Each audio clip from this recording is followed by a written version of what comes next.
Donc bonsoir à toutes et à tous. Nous sommes réunis donc en cette salle de conseil pour une séance du conseil municipal donc, de ce jour du 27 avril. Je le regrette encore que ce conseil ne puisse pas se faire en présence de public. On a été obligé de maintenir cette séance, même si parce que malheureusement, malheureusement, comme vous le savez, vous l'avez vu à travers l'ordre du jour, nous avons des décisions de commission d'appel d'offres à valider. Et donc nous sommes tenus par des délais, et donc c'est ce qui fait nous avons été obligés de maintenir cette séance du 27 avril. Donc je vous rappelle qu'en période d'instauration d'un couvre-feu, l'assistance au conseil municipal constitue en rien un motif dérogatoire de sortie. Le caractère public de la séance donc est assuré par une retransmission en direct de cette séance sur la page Facebook et sur la chaîne YouTube de la collectivité. J'espère sincèrement, et je fais confiance à François, notre technicien, que la retransmission va être de meilleure qualité que la dernière fois. Je m'en excuse dès à présent auprès de nos internautes. Avant de commencer cette séance, je dois donc dire que j'ai un pouvoir de Monsieur Barrault Alain en faveur de Monsieur Joël Moreau, qu'on note l'absence ou le fait qu'il ne soit pas encore arrivé de Monsieur Dimitri Triard, et sinon nous avons l'ensemble du conseil. Je remercie aussi de ce fait la présence de nos correspondantes, les deux correspondantes de presse locales. Vous allez donc, avant de démarrer cette séance, nous avons à faire l'élection de la secrétaire de séance. Je vais demander s'il y a une candidate à cette... Voilà, merci Chantal. Est-ce qu'il y a d'autres candidatures? Eh bien, nous allons la soumettre à votre approbation. Qui s'abstient? Qui est contre le fait que Madame... Qui est contre le fait que Madame de Guerlinger? Qui s'abstient? Qui est pour? Merci de votre confiance. Bravo Chantal. Tu remplis pleinement cette mission qui n'est pas toujours facile. Donc nous avons à valider donc 2 PV, le PV du 23 février 2021 que vous avez eu en copie, donc vous l'avez eu en lecture, en consultation. Est-ce que vous avez des précisions par rapport à ce PV, des compléments d'information, peut-être des erreurs peut-être qui auraient pu être faites, notamment au niveau des interventions des uns et des autres? Et nous notons l'arrivée de Monsieur Dimitri Triard. Problème sur le périphérique, peut-être, Monsieur? Très bien, bravo Dimitri, bravo. Je sais que c'est pas toujours facile quand on allie une action, enfin, une activité professionnelle avec un statut d'élu, c'est jamais facile. Donc pour ce PV, oui, je reviens au PV du 23 février 2021. Est-ce que vous avez des annotations? Donc, pas d'annotation? Eh bien, je vous propose de le passer aux voix. Qui valide ce PV? Pour ceux qui ont un pouvoir, bravo, Monsieur Moreau. Bravo, validé à l'unanimité. Autre approbation, le PV donc du 23 mars 2021. Pareil, même interrogation. Est-ce que vous avez des compléments d'information, des suggestions, des annotations qui auraient pu être oubliées? Pas de précision complémentaire? Eh bien, je vous propose de le mettre aux voix. Qui est pour valider ce PV du 23 mars 2021? Eh bien, c'est parfait, je vous en remercie. Nous allons procéder à la lecture de l'ordre du jour. Un ordre du jour assez succinct. Nous avons donc 5 points. Le premier qui concerne la validation des contrats d'assurance suite à la proposition de la commission d'appel d'offres, point numéro 1. Point numéro 2, il s'agit de délégation de services publics relative à l'occupation du domaine public communal pour l'exploitation de la cafétéria qui se situe au niveau de la piscine. Le point numéro 3, c'est également une délégation de services publics relative à la gestion et à l'exploitation des marchés forains.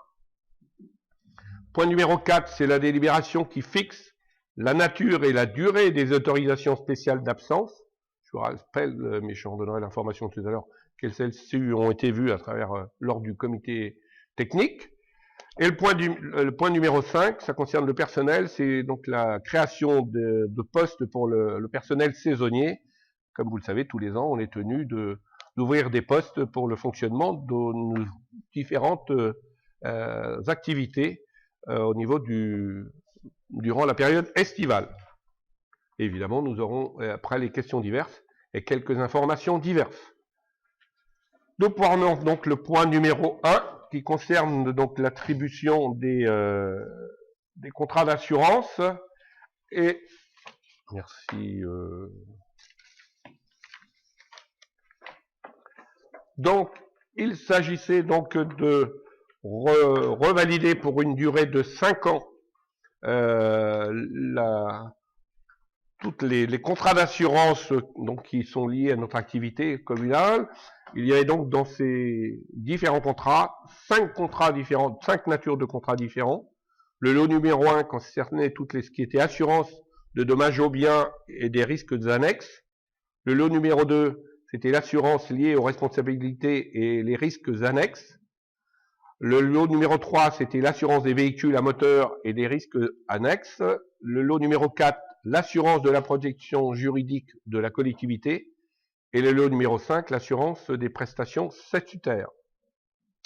Je rappelle, mais vous avez eu la note de synthèse, que donc la commission d'appel d'offres s'est réunie le 26 mars dernier, que pour analyser ces offres, nous avions l'appui d'un cabinet conseil, en l'occurrence le cabinet Arima Consultants Associés, qui nous a donc bien aidé dans la compréhension de toute cette procédure, et ce qui nous a permis surtout enfin, je dirais pas d'être mieux assurés, quoique, c'était surtout d'éviter de ne pas être assuré pour certains biens, et surtout pas être assuré 2 fois pour d'autres.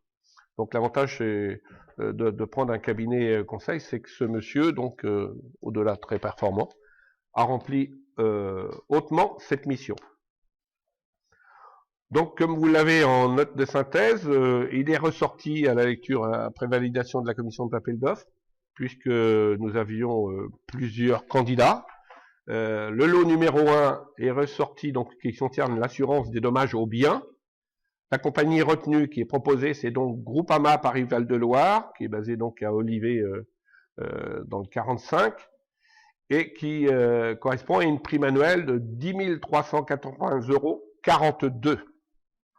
Pour info, j'avais noté que pour info, la dernière,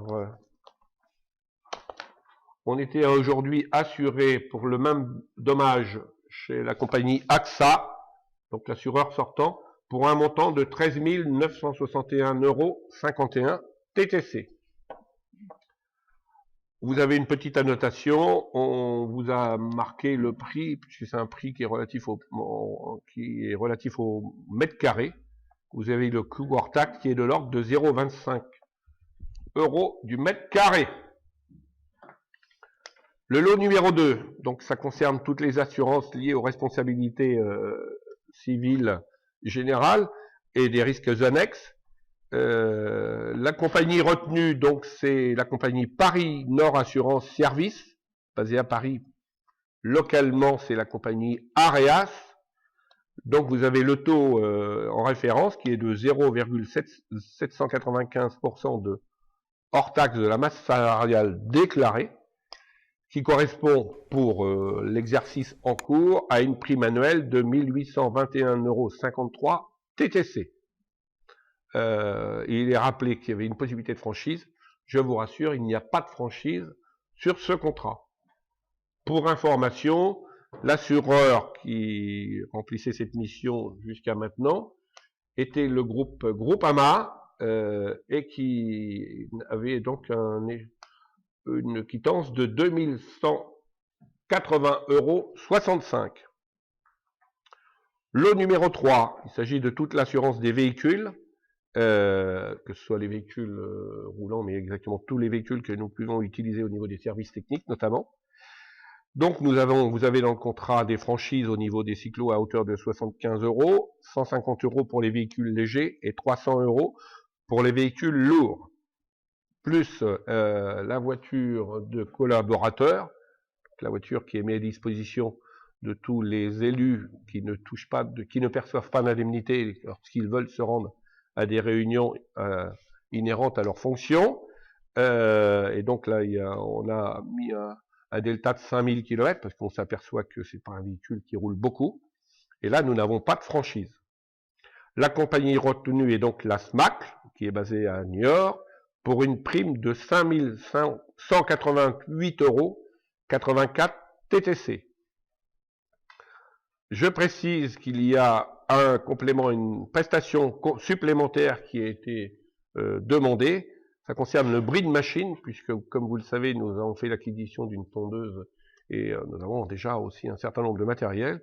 Il nous a paru intéressant d'intégrer la notion de bris de machine avec une franchise là, par contre, de 800 €. Pour info, la compagnie qui a assuré ce risque précédemment était la compagnie également Groupama pour un montant de 5343,18 €. Lot numéro 4, il s'agit de la protection juridique de la collectivité. Et donc, cette assurance n'a pas vocation indemnitaire, on est bien d'accord. Elle garantit simplement les frais afférents à un contentieux avec un tiers. La compagnie retenue est la SMAC, donc toujours basée à Niort, pour une prime annuelle de 966,53 €, avec un seuil d'intervention au-delà de 500 €. Pour info, la compagnie qui assurait cette prestation était également la SMAC, était Groupama, pour un montant de 672,27 €. Je rappelle que dans cette protection juridique, nous avons également la protection qui est liée à la fonction des élus, et c'était un point important, que vous soyez assurés dans le cadre de vos missions. Donc j'ai trouvé, la commission d'appel d'offres a trouvé intéressant d'inclure cette couverture pour les élus. Dernier lot, donc le lot numéro 5, qui correspond aux risques, ce qu'on appelle les risques statutaires, les prestations statutaires.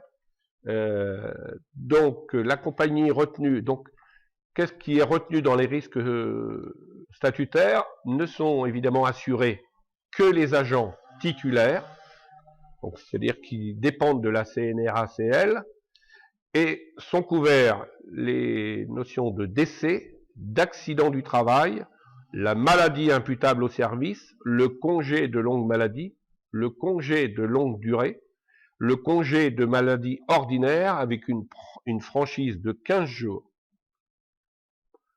La compagnie retenue pour assurer ce risque est donc la compagnie Groupama. Et donc là, c'est un taux appliqué par rapport à la masse salariale.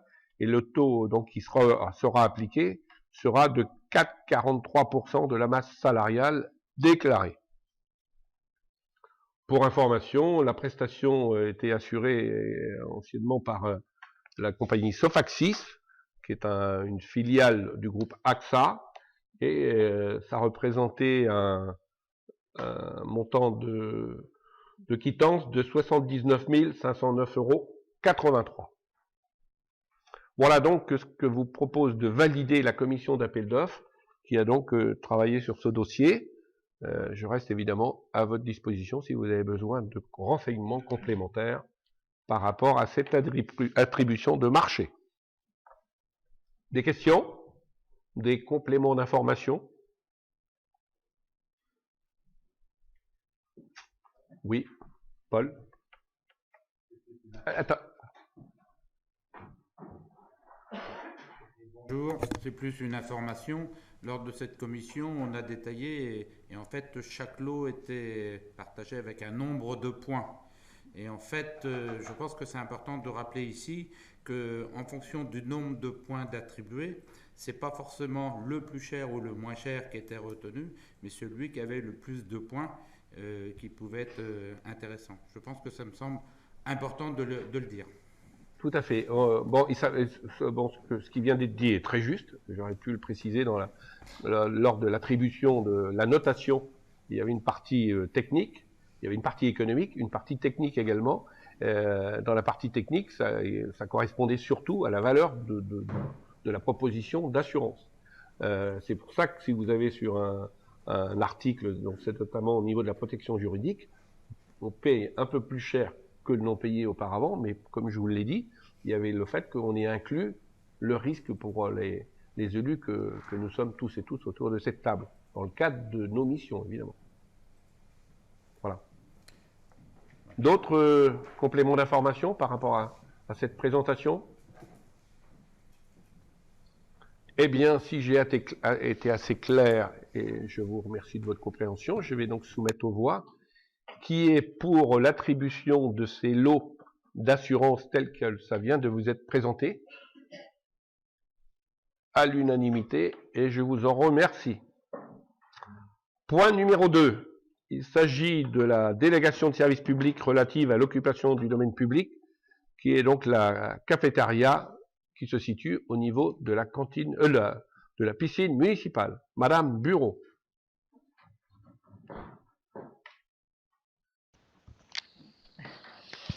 Donc, bonsoir à tous. Donc, je vous rappelle la délibération du 26 janvier 2021, au cours de laquelle Monsieur le maire a été autorisé de mettre en œuvre une délégation de services publics pour l'exploitation de la cafétéria située sur la base de loisirs. Les mesures de publicité et de mise en concurrence sont à présent arrivées à leur terme, le 19 avril. Il convient donc de valider le choix du délégataire à l'appui de l'avis rendu par la commission de délégation de services publics réunie le 19 avril dernier. Une seule candidature a été déposée. Il s'agit de monsieur et madame Bourgoin, Joël et Alain, domiciliés à Abilly. Donc, pour vous dire un petit peu l'historique professionnel de monsieur et madame Bourgoin, sont commerçants itinérants depuis 2004 à leur compte. En 2010 et jusqu'en 2017, ils exploitent en plus un fonds de commerce en Auvergne, saisonnier de décembre à mars. C'était une brasserie et de la vente à emporter. En 2018, ils deviennent propriétaires du restaurant Le Grignotage à La Selle-Saint-Avant. Dans le cahier des charges, je vous rappelle que la date de début d'exploitation est le 1er mai, mais qu'elle pouvait être repoussée au 1er juin au regard de la réouverture des commerces. La CAO, qui s'est réunie le 19 avril, a émis un avis favorable à l'unanimité sur cette candidature. Quelques éléments. Monsieur et Madame Bourgoin précisent qu'ils connaissent très bien l'activité saisonnière et qu'ils sont prêts à tout mettre en œuvre afin de réussir cette saison. Les prestations qu'ils nous ont proposées seront différentes salades, des burgers, des panini, frites, entrecôtes, côte de bœuf, andouillettes, les desserts, glaces, crêpes, gaufres. Les prix ont été attractifs avec des panini à 5 €, qui commencent à 5 €, une carte à partir de 10 € et des crêpes à partir de 2 €. Monsieur et Mme Bourgoin ont également établi la liste de leurs fournisseurs. Ils privilégient les circuits courts. Hein, donc je peux donner même des exemples. Ils ont pris voilà, les producteurs locaux pour les légumes, terre et fruits, la viande chez LKB, Galet, le saumon au moulin du couvent, les fromages chez Maurice, LKB et la boîte à fromage, et le pain sera pris dans les boulangeries de Descartes. Ils insistent également sur l'attention particulière qu'ils porteront sur le recyclage des emballages, ainsi que sur les déchets alimentaires et sur la consommation en général. Par exemple, l'huile de friture par un promo cash ou chez Monsieur Maurice. Pour les animations, et au regard du contexte sanitaire, il propose de faire des animations simples et accessibles, puisque au jour d'aujourd'hui, c'est difficile de prévoir des animations, que ce soit concert ou...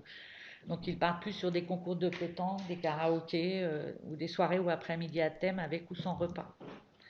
En prévision de personnel, ils estiment à 2 personnes en plus de M. Bourgoin en cuisine. Les services qu'ils proposeront à midi seront à partir de 11h30 et tout au long de l'après-midi, glace, frites, crêpes, gaufres et panini, et le service du soir à partir de 19h. Donc la commission avait émis un avis unanime favorable quant à la qualité du projet dans son ensemble, au type de prestations proposées, à la proposition carte des produits vendus et à l'expérience et la motivation des candidats, et à leur proposition aussi de lien avec les activités du lieu. Ils répondaient donc aux critères qu'on s'était fixés sur le cahier des charges en privilégiant les circuits courts et les producteurs locaux. Et les membres de la commission ont souligné le professionnalisme du candidat et juger efficace sa capacité à satisfaire les exigences de la clientèle. Et je tenais aussi à ajouter qu'en cas de fermeture, à rappeler en tout cas que indépendamment du souhait du délégataire, une fermeture comme la pandémie ou les intempéries, le loyer sera revu après avis de la commission d'appel d'offres. Voilà. Bien. Merci Si vous avez Madame des Bureau questions. pour cet exposé fort bien. Juste, oui, il est important de préciser qu'on, là, ça rejoint un peu ce que nous avons vécu la saison dernière. Il est bien évident que derrière cette délégation, il y a un loyer qui est fixé, qui est à hauteur de 550 €, plus une participation au fluide à hauteur de 250 €. Ça, c'est je dirais, c'est le tarif croisière. Il est bien évident qu'au regard de l'activité indépendante de leur volonté, dans la mesure où les consignes sanitaires seraient maintenues, voire durcies, et que le fonctionnement vraiment intégral de cette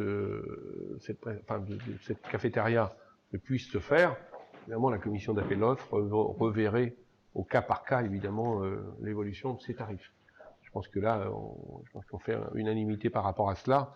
Le but de cette délégation, ce n'est pas de piéger non plus les gens, c'est que au-delà de permettre une certaine attractivité de notre espace de loisirs, je rappelle que la mise en place de la voie verte est un plus, et je fais confiance tout à fait à Alain et Joël pour donner une dynamique à cette cafétéria qui, au demeurant, elle sera pas mal située par rapport à cette activité liée à la voie verte. Mais bon, évidemment, ils seront dépendants de la réglementation qui sera mise en place. Voilà, on le voit bien pour la date d'ouverture déjà, elle est déjà compromise. Donc évidemment, nous reverrons le contrat au jour le jour, enfin, en fonction de l'évolution de la pandémie, si je peux dire. Voilà. D'autres questions par rapport à cette... Oui, monsieur Mévin. C'est juste une demande de précision. En commission, on a parlé de création de 2 postes. Oui. Là, c'est la création. Tu as parlé qu'en cuisine, il y avait 2 personnes, mais bon... Ah, excuse-moi. Oui, juste, non, mais je peux être plus précis. Je suis désolé. Hein, pas du tout. Parce que je pense que c'est important, s'il y a la création de 2 postes, il faut le oui. dire. Alors, il y a une personne en service, je m'excuse, oui, j'aurais pu la rajouter, et une responsable caisse et prise de commande, plus monsieur Bourgoin en cuisine. Il y a bien 2 créations de postes. Voilà. Après, en fonction... Merci. Non, mais je pense mais la précision est importante. Oui, je l'ai. C'était dans aussi le cahier des charges qui avait été précisé. Demandé, voilà. Merci. D'autres interrogations Oui. Juste une petite question par rapport à l'appel d'offres qui a été fait dans le journal. J'ai vu que ça avait été fait dans la Renaissance. Oui. Mais dans la Nouvelle République, il n'y a rien eu. Il n'y a pas eu de... Non, c'est ce qu'on a voulu, enfin bon, j'assume pleinement, le souci de la Nouvelle République, c'est que sa diffusion fait qu'on aurait eu des gens, moi je pensais raisonnablement, même si l'idée c'était un peu tronqué, parce que dans la mesure où chacun appréhendait la reprise d'activité, et c'est ce que je pense qui a fait qu'on n'a eu qu'une candidature, parce que tout le monde, quand nous avons lancé l'appel d'offres, tout le monde était persuadé ça allait durer un peu dans le temps, le fait de ces mesures liées à cette pandémie. Le souci de la Nouvelle République, au-delà de sa diffusion, autant pour les contrats d'assurance et tout ça, on s'est servi de ces services-là. Au premier regard déjà, c'est parce que ça a un coût. Hein. La diffusion, évidemment, elle est liée à la diffusion, mais la naissance le choix, elle a le mérite d'être beaucoup plus locale et à partir de là, de garder plutôt des locaux au niveau de cette délégation. C'était un peu le choix qu'on avait au niveau du bureau municipal, c'était d'éviter que cette délégation parte vers des gens. Ça aurait été compliqué, pas compliqué, je ne mets pas en cause la conscience et l'honnêteté des gens, mais au moins c'est qu'on aurait moins pu contrôler les éventuels, contrôler la véracité des déclarations des éventuels postulants. En tout cas, on ne peut que se satisfaire d'avoir Alain et Joël. Voilà, oui, d'avoir quelqu'un déjà qui répond. Exactement. Je précise simplement que c'est donc une délégation qui est faite pour 3 ans.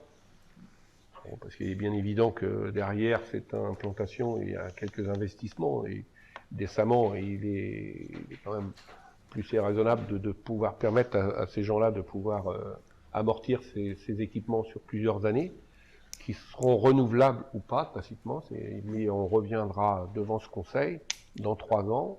Déjà, on va faire un état des lieux, ça c'est l'engagement qu'il y avait dans le cahier des charges, c'est qu'à chaque fin de saison, il y aura un état des lieux qui sera fait par rapport à la qualité de la prestation qui aura été servie. Ça c'est sous l'égide de Madame Bureau qui est en charge la vie de cet espace. Et donc, à partir de là, d'ailleurs c'est bien noté dans le cahier des charges, on peut remettre aussi en cause cette... voilà. Non, 3 ans. C'est une coquille, c'est 3 ans. Non, c'est 3 ans. 3 ans. Ça a été corrigé, je pense qu'il y a, à la relecture, ça a été corrigé, c'est bien 3 ans. Ok. Voilà. D'autres questions par rapport à cette délégation de service public? C'est bon, je peux mettre aux voix. Qui est pour la délégation donc donnée à monsieur et madame Bourgoin de la cafétéria? Eh bien, je vous remercie de votre confiance. Je fais confiance à monsieur et madame Bourgoin pour être à la hauteur de la mission que l'on attend d'eux. Point numéro 3, il s'agit aussi de valider une délégation de service public. Là, c'est relatif à la gestion et à l'exploitation des marchés. Des marchés, donc les marchés dominicaux, mais également les marchés nocturnes, s'il y a la possibilité là aussi d'en faire, et également le marché de Noël. Madame Gonzalez. Alors, le rappel de la délibération numéro 21-02-23-14 relative à la convention de délégation de services publics des marchés forains. Les mesures de publicité et de mise en concurrence sont à présent arrivées à leur terme. La commission d'appel d'offres, réunie le 19 avril dernier, a validé le choix du délégataire retenu, M. Jean-Pierre Maurice, qui est le fermier actuel. Nous avons reçu qu'une réponse, mais la commission a donné un avis favorable à l'unanimité. M. Jean-Pierre Maurice aura donc un contrat d'une délégation du 1er mai 2021 au 31 décembre 2026. Donc pour 5 ans. À peine 5 ans. À peine 5 ans, quoi. Voilà. Ouais. Il aura la gestion des marchés forains ponctuels, ceux du dimanche, marchés nocturnes, comme nous disait M. le maire, si on peut les faire ou pas, et du marché de Noël. Il présentera à la commission animation et tourisme la proposition des commerçants pour approbation. C'est lui aussi qui ira chercher pour une diversification au niveau des activités suivantes: horticulture, poissonnerie, boucherie, rôtisserie, fromagerie, aviculture, boulangerie-pâtisserie et des commerces non alimentaires pour renforcer l'attractivité du marché. Il en fera la promotion. C'est lui qui s'occupera de la promotion du marché. L'animation du marché reste à la charge de la collectivité. Il assurera la mise en place technique du marché, ce qu'il fait à présent, il continuera à le faire, la mise en sécurité et le placement des commerçants, le regroupement des déchets par les commerçants, l'enlèvement des détritus vers la benne prévu à cet effet, et veillera au nettoyage du site par chaque commerçant. Il devra également faire appliquer le règlement de fonctionnement du marché élaboré par la ville et faire respecter les normes sanitaires pour assurer le bon fonctionnement du service public. La commune, à sa charge, a la communication des marchés forains, l'animation du marché forain du dimanche matin et des marchés annexes, la mise à disposition d'eau et d'électricité. Le délégataire sera soumis au contrôle administratif et financier de la ville. Et le tarif des droits de place sera conforme à celui voté par le conseil municipal. Et le délégataire sera chargé de la gestion de ces droits et notamment de leur recouvrement. Et jusqu'au 31 décembre 2026.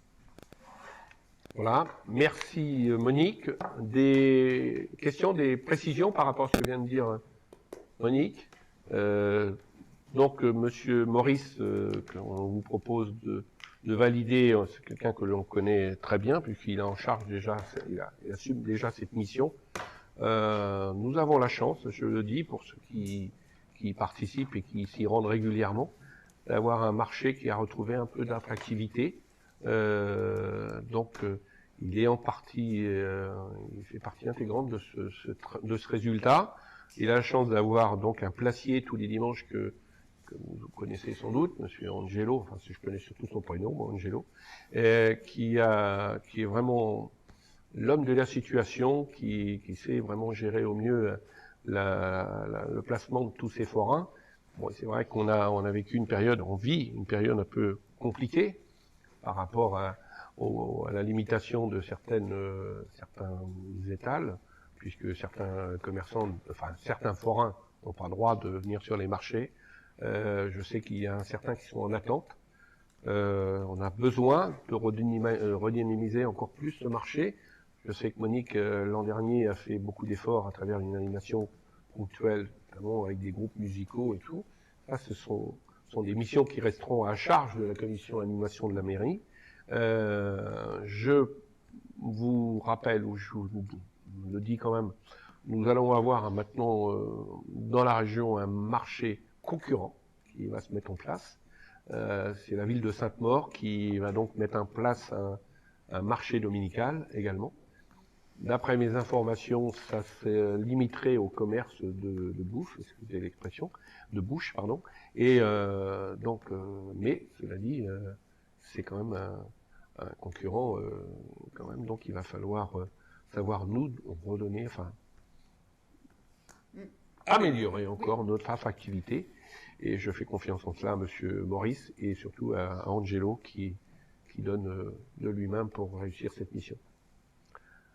Voilà, des questions par rapport à ça. Simplement par rapport à ce qui a été dit, une petite précision quand même.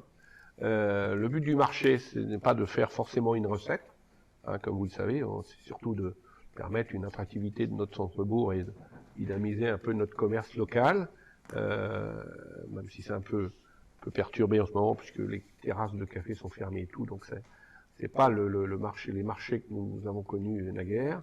L'indemnité donc qui est liée à cette attribution, c'est de l'ordre de 30% du résultat, sachant que tous les ans, Monsieur Maurice a mission de nous présenter ses comptes, c'est-à-dire les recettes à travers les droits de place qu'il perçoit, les charges à travers le salaire versé à Monsieur Angelo. Et donc nous, notre rétribution en tant que collectivité, elle est de l'ordre de 30% du résultat final. L'intérêt de tout cela, si vous voulez, c'est que, je vais me répéter, c'est que ça reste des prix de place très attractifs. On est là pour la collectivité qui veut faire un peu d'argent avec son marché dominical. Pour moi, ce serait une erreur. On est surtout là pour donner un peu de nouvelle, une image dynamique de notre bonne cité de Descartes. Voilà. Des questions?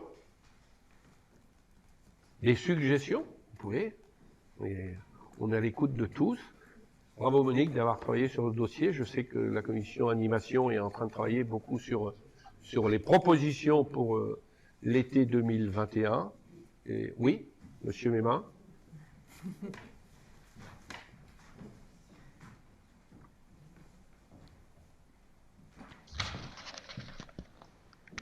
Je pense qu'une question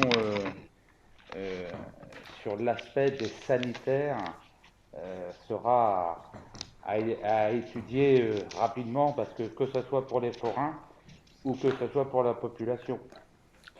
Je fais partie de ces gens qui ont plus de 60 ans, je sais bien ce qu'il en est. Ouais.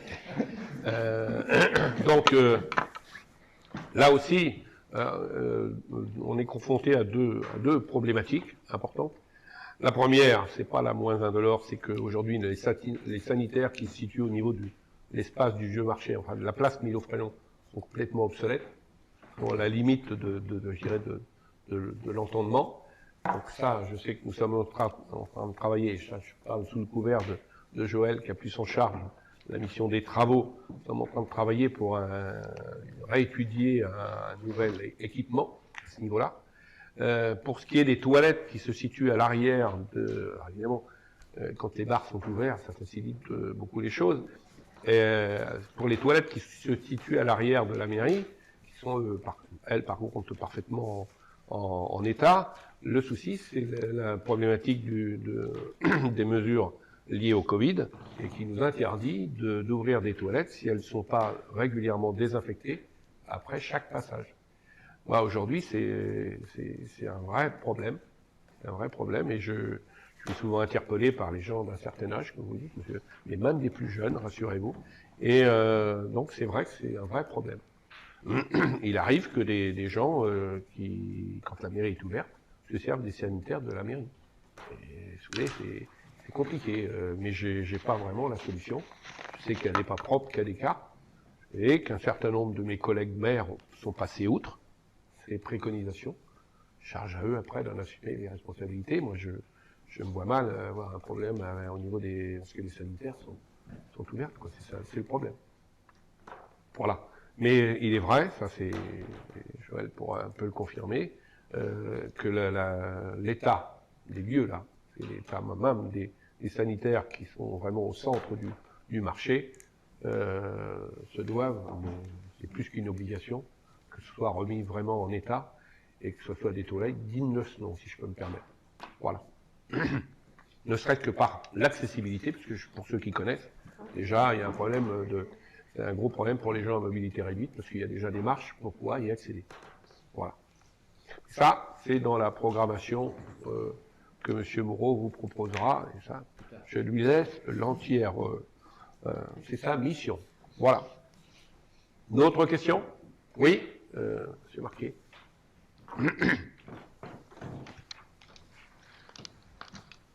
Si c'était possible que le temps du confinement du marché actuellement, toute la rue du commerce reste ouverte. Parce que je vois dimanche dernier, vers 10h30, 11h, il y avait 50 personnes dans les rues de Descartes, devant la librairie, tout ça. Et les voitures passent, et franchement, c'est limite. Hein. C'est un débat que je sais qu'on s'est vu hein, sur le marché. On s'est vu sur le marché dimanche, on a eu la même réaction. C'est un débat que, c'est sûr, on va fermer. Là, on avait laissé un peu de liberté pour permettre aux gens de pouvoir monter dans le centre-ville. Et là, non, raisonnablement par rapport. Bon, c'est vrai qu'il y a un peu plus de monde maintenant que les beaux jours reviennent. Il y a un peu plus de monde, il y a beaucoup plus d'enfants. Donc, nous allons remettre en place le barrage au niveau du bas de la rue du commerce. Okay, voilà. Merci. Non, mais très bonne. Non, mais tout à fait. C'est une très bonne suggestion et qui est tout à fait recevable. Voilà, des questions? Eh bien, si vous n'avez pas besoin de précision complémentaire, je vous propose de mettre aux voix le fait d'attribuer à M. Maurice la gestion et l'exploitation des marchés forains, à la fois dominicaux et nocturnes et de Noël. Qui est pour? Unanimité, je vous remercie. Point numéro 4 maintenant, il s'agit de fixer la nature et la durée des autorisations spéciales d'absence. Lors du dernier comité technique, il a été revu les modalités d'attribution qui concernent les autorisations liées à des événements familiaux, et ça doit être déterminé donc à travers une délibération du conseil municipal. Je vous rappelle que ce qui vous est proposé ce soir a été validé à l'unanimité par le comité technique du 19 février 2021. Donc vous avez un tableau, je pense qu'il est au dos, oui. Donc vous avez d'un côté la nature de l'événement et de l'autre côté du tableau les durées proposées. Première partie de nature de l'événement, c'est tout ce qui est lié à des événements familiaux. La garde d'enfants malades. Nous vous proposons 5 jours sur justificatif, évidemment. Les examens médicaux complémentaires pour les agents soumis à des risques particuliers, les handicapés et les femmes enceintes, sur présentation de la convocation. Il en est de même pour les visites devant un médecin de prévention. Oui, pardon, monsieur Mémin.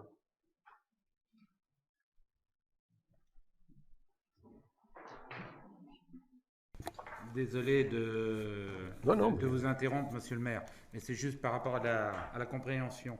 que vous annonciez, c'est bien, mais ce qui serait bien, c'est peut-être de savoir ce qu'il y avait avant. Qu'est-ce qui a changé ou pas? Est-ce que ça a changé ou pas? Oui, à la question posée, la réponse est oui. Ce qui tombe bien, c'est que j'avais préparé. Moi, j'attendais qu'on me pose la question. Pour les gardes d'enfants, il était prévu 12 jours. Alors, ma question, c'était qu'est-ce qu'il y avait avant? Qu'est-ce qu'on propose aujourd'hui? Et peut-être ce qui a été proposé, qu'est-ce qui a été retenu? Là, ce sont les propositions. Ce que je vous présente là, ce sont ce qui a été validé par le comité technique, c'est-à-dire avec les représentants du personnel. D'accord. Donc, on est descendu de 12 jours pour les gardes d'enfants malades à 5 jours, sur justificatif. C'est pour une petite précision. Quel que soit le nombre d'enfants, un enfant, 2 enfants, 3 enfants, ça ne change pas, c'est 5 jours. Ah non, c'est par enfant. Ah, c'est par enfant. Oui, on est bien d'accord. Ah oui. On est bien d'accord que, à moins si la fratrie tombe tous, ils tous trouvent malades en même temps. Et en général, ça ne se passe pas comme ça. Ils se le passent les uns aux autres. Donc, voilà. Le couple qui a 3 enfants, Voilà. ça fait 15 jours. Voilà, exactement. Et Mais c'est pas parce que vous avez droit à 15 jours que vous êtes obligé de les prendre. Hein. Soyons clairs. Il y a des agents qui prévoient en début d'année. Oui, oui. Il y en a même qui, en fin d'année, disent les enfants sont tombés malades, j'ai droit à 12 jours. Non, mais ça, faut savoir que ça existe. Et les limites d'âge? Pardon? Les limites d'âge des enfants? 7 ans. Quel âge? 7 ans. 7 ans. Oui? toujours, si c'est possible, vous avez parlé de la commission technique. Oui. Donc, comment est Le composé? comité technique, c'est l'ancien comité technique paritaire, qui maintenant s'appelle comité technique, siège un certain nombre d'élus, à égalité de voix, d'élus et de représentants du personnel. Alors, ma question derrière, c'est est-ce qu'on peut connaître les élus qui étaient présents? Alors là, oui. Monsieur Moreau, Monsieur Marchal, Monsieur Marquet et vous. Monsieur, excusez-moi, j'aurais dû, après que on m'ait soufflé, il s'agit de Monsieur Moreau, Monsieur Marquet, Monsieur Marchal et moi, et Monsieur Lavert, non? Monsieur Moreau. Et Monsieur, Et voilà. Monsieur Méro. Et Monsieur Miro, c'est ça. Et au niveau des représentants du personnel, il y a donc Monsieur Lamiro, Monsieur Deforge, Monsieur Barbotin et comment elle s'appelle, Annabelle, et Valérie Pabis, sachant que pas Valérie, Vianney Pabis, pardon. Et derrière, il y a donc des membres titulaires et des suppléants. Alors les suppléants pour les... Non, ma question s'arrêtait aux gens Oui. qui étaient présents. Oui, oui, pardon. Je ne voudrais c'est pas bien. pousser C'est bien, trop loin mais- quand même. C'est bien, c'est bien, c'est bien, c'est bien. Merci, merci de votre délicate attention. Donc, je précise bien que ça a été voté à l'unanimité. Oui, non, mais c'est juste pour Voilà, il n'y a eu l'information. aucun. Et croyez-moi que des fois, on est même au-delà de ce que nous demandions, nous. Merci. Monsieur. Donc, nous arrivons aux séances, donc tout ce qui est lié à la grossesse, évidemment, comme vous le savez, ça c'est la législation normale, 1 heure par jour à partir du 4e mois, évidemment, et sur justificatif si ça a besoin que ce soit avant. Toutes ce qui est les séances préparatoires à l'accouchement, c'est la durée des séances, évidemment, toujours sur justificatif. Les examens médicaux liés également à la grossesse, c'est la durée d'examen. Et l'allaitement, c'est 1 heure par jour. Et que c'est comme l'allaitement, c'est à apprendre en 2 fois. Hein, voilà. Maria, il y a les temps d'un peu l'atmosphère. J'aurais pu dire c'était une demi-heure par fin, c'est pareil. Non. Donc nous venons à des choses un peu plus régulières. Donc les mariages. C'est le mariage de l'agent, mariage ou pacte, hein, on est bien d'accord. Le mariage de l'agent, 4 jours, rien de changé, c'était 4 jours, c'est toujours 4 jours. Si c'est un mariage d'un enfant de l'agent, c'est 1 journée, alors qu'avant c'était 2 jours. Mais sachez que derrière ces obligations d'absence de mariage, on a aussi le droit de poser des congés, et qu'en général, ces congés sont validés sans problème. On est bien là, c'est important d'intégrer Après, tout ce qui est lié par là, des événements un peu moins heureux, tout ce qui est lié donc au décès, obsèque ou une maladie très grave, le décès du conjoint concubin pacsé, 3 jours, là rien de changé, d'un enfant ou du conjoint de celui-ci, 5 jours, alors qu'auparavant c'était 3 jours, du père, de la mère de l'agent ou du conjoint de celui-ci, 2 jours, alors qu'avant c'était 3 jours, des autres ascendants en ligne directe de l'agent ou du conjoint, 1 journée, alors qu'avant c'était 3 jours. Après, tout ce qui est lié à des événements de la vie courante et des motifs civiques, les concours, donc ça c'est à noter, c'est le jour des épreuves, là il n'y a rien de changé. On a fait quand même valider le fait, comme les concours en général, c'est pas forcément localement, la notion de distance, et là s'il y a plus de 300 km, pour que la personne puisse préparer sereinement ce concours, on donne 1 journée de congé. Le don du sang, évidemment, c'est la durée de la séance. Le déménagement du fonctionnaire, c'est 1 jour si c'est à plus de 300 km. Et les assesseurs, là, on n'a rien changé. Les assesseurs, c'est-à-dire pour les gens qui participent à des élections, notamment les élections prud'homales, mais évidemment, c'est la durée du scrutin.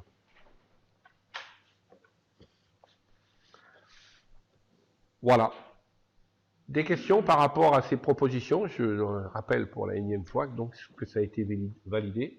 Je parle sous le couvert des élus qui étaient présents à cette réunion, à l'unanimité des agents présents. Voilà donc ce que je vous propose de valider pour la validation. Oui, pardon, monsieur Sylvain. Alors, moi j'ai une question pour bien comprendre. Je ne connaissais pas le système du comité technique qui fait foi d'autorité, d'absence. Ah non. Ah non, non, non, non. Il ne fait pas foi d'une autorité, le comité technique. Non, mais enfin, c'est lui qui décide et ça veut dire. Ah non, que... non, non, non, non. Non, non. Alors, je me suis très mal interprété. Non, non, excusez-moi. Non, non, non, non. Le comité technique, il est source de propositions, comme est toute commission. Oui. Et le seul qui légifère et qui valide, c'est l'enceinte auquel nous sommes aujourd'hui ce soir, c'est le conseil municipal. C'est une proposition qui est faite conjointement à travers la validation de ce comité technique par les élus qui sont représentés au sein de ce comité technique et les représentants du personnel. Donc c'est une proposition. Ok. Hein, en rien, cette proposition n'a valeur de... Ouais. Voilà. Moi, ceci étant, ça me paraît difficile de remettre en cause ce qui a été décidé. C'est pour ça qu'indirectement, je pense que c'est le comité technique qui fait la décision. Mais je voulais savoir, est-ce que ça veut dire que chaque mairie a un système d'autorisation d'absence qui peut être différent? Il y a une partie légale, la plupart des choses, et puis après il y a des parties plus fluctuantes. C'est là où vous avez quelques changements. Les gardes d'enfants malades, ça existe. Il y a des collectivités où c'est plus, il y a des collectivités où ça n'existe pas. Absolument. Les délais pour les mariages et tout ça, c'est très fluctuant. Il y a les arrêtés, je dirais, légaux. Ouais. Là, si vous voulez, c'est des dispositions qui sont un peu particulières en fonction de chaque collectivité. Et c'est pour ça qu'en général, en début de mandat, je parle sous le couvert de Madame Martin qui a plus de métier que moi, on revalide, il y a des propositions qui sont faites. C'était le cas. Les nouveaux élus que nous sommes, j'ai souhaité qu'on revoie ces dispositions par rapport à ces possibilités d'absence, et donc ça a été validé à travers un comité technique, comme nous aurons à revenir pour certaines décisions qui seront à valider par le comité technique, je l'aborde ce soir, c'est le problème de la prime, des primes, qui aujourd'hui, ça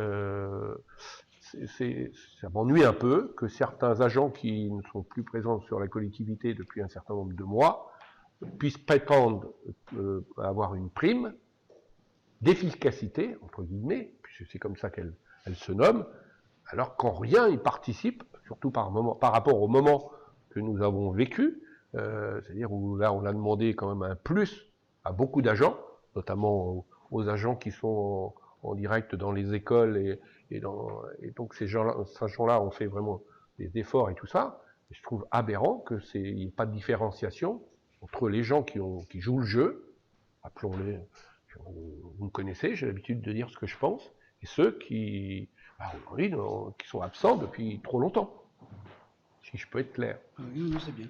Voilà. Donc, si j'ai bien compris, c'est la durée du mandat.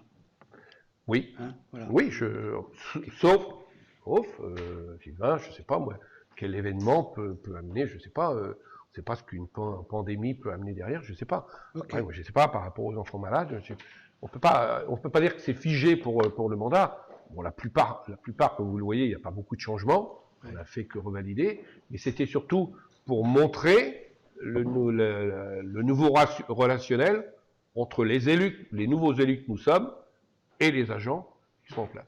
Ok, merci. Voilà. Bruno. J'en fais comme une interprétation politique au sens noble du terme, de la façon dont on conçoit la mission de service public. Voilà, si je peux être clair. Je pense que je l'ai, s'il n'y a pas d'autres questions.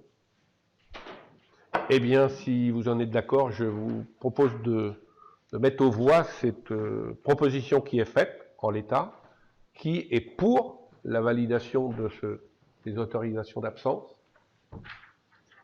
Pas d'abstention. À l'unanimité, je vous en remercie. Point numéro 5, donc ça c'est un point que vous verrez tous les ans à la même saison. Il s'agit de la possibilité de créer des postes de personnel saisonnier nécessaires aux activités donc estivales. Ça concerne surtout tout ce qui est lié au niveau de la base de loisirs, l'espace aquatique, donc pour le bon fonctionnement de la piscine. Donc le recrutement, il est de 2 maîtres nageurs Bézanne. Vous avez le temps de travail et vous avez sur le tableau la durée du contrat, donc du 17,05 au 31,08. Des BNSSA, vous avez les durées de contrat. Il en faut 3 dans un premier temps, 4 dans un deuxième temps, mais comme vous le voyez, les 3, c'est pour le mois de juin et les 4, c'est pour le juillet-août.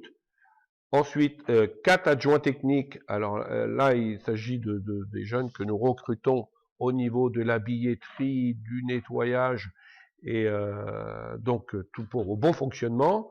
Donc c'est surtout au niveau des entretiens. Donc comme vous le voyez, on a fait des périodes de 2 mois. Il y en a qui sont du 17,05 au 18,06. Vous voyez, c'est très aléatoire. Donc vous avez eu le temps d'étudier le tableau. Ensuite, c'est lié au fonctionnement du camping et du parc de loisirs. Donc là, c'est tout ce qui est nécessaire également qui viennent donc en appui d'Angélique, qui elle est la gérante du camping, et donc il y a besoin d'adjoints techniques nettoyants notamment pour le ménage et la désinfection des installations. Donc comme vous voyez, il y a des agents au 35e, donc 3 et 2. Ensuite, au service technique, ça c'est une demande qui est faite régulièrement par le service des espaces verts. Comme vous le savez, juillet, août, septembre, c'est la période de la pause des congés pour les titulaires. Et il est toujours bon d'avoir quelqu'un qui est là en appui. Ça nous permet de pouvoir valider des congés qui seraient difficiles de valider si on n'avait pas cet appui saisonnier. Et le dernier emploi qui vous est proposé, ça concerne le musée. Donc là, il s'agit d'une proposition qui vous est faite, mais c'est dans le cadre dans le premier cas, dans un cadre d'un stage. Donc c'est une personne, une jeune, c'est marqué, pardon, qui vient en stage et donc qui arriverait le 1er avril, donc ça veut dire non, le début, pas 1/04 2019, je pense qu'il y a une coquille. Hein, pour au 31/10/2019, je pense qu'elle est déjà partie. Mais non, c'est une personne donc qui vient dans le cadre de ses études. Il nous a demandé la possibilité de faire un stage au sein du musée. Bien évidemment, nous avons accepté. Le souci que nous avons avec les stagiaires, puisqu'elle va remplir vraiment une mission complémentaire à l'action de Sylvie Pouliguen. Donc on va vraiment pouvoir compter sur elle, pour l'avoir rencontrée, c'est quelqu'un je fais confiance à ceux qui l'ont rencontré également, c'est que c'est difficile pour rémunérer ces gens qui viennent faire des stages. Donc ce que je propose, c'est qu'on prolonge à travers un contrat d'1 mois, 35e, cette personne, on lui trouvera toujours une activité au niveau du musée, ce sera une façon de la rémunérer par rapport au temps passé. Voilà. s'il y a des besoins de questions. Je rappelle simplement, oui, par rapport, excusez-moi, si tu veux peut-être préciser cela, Valérie. Oui, non, c'est juste par rapport au maître nageur. Oui.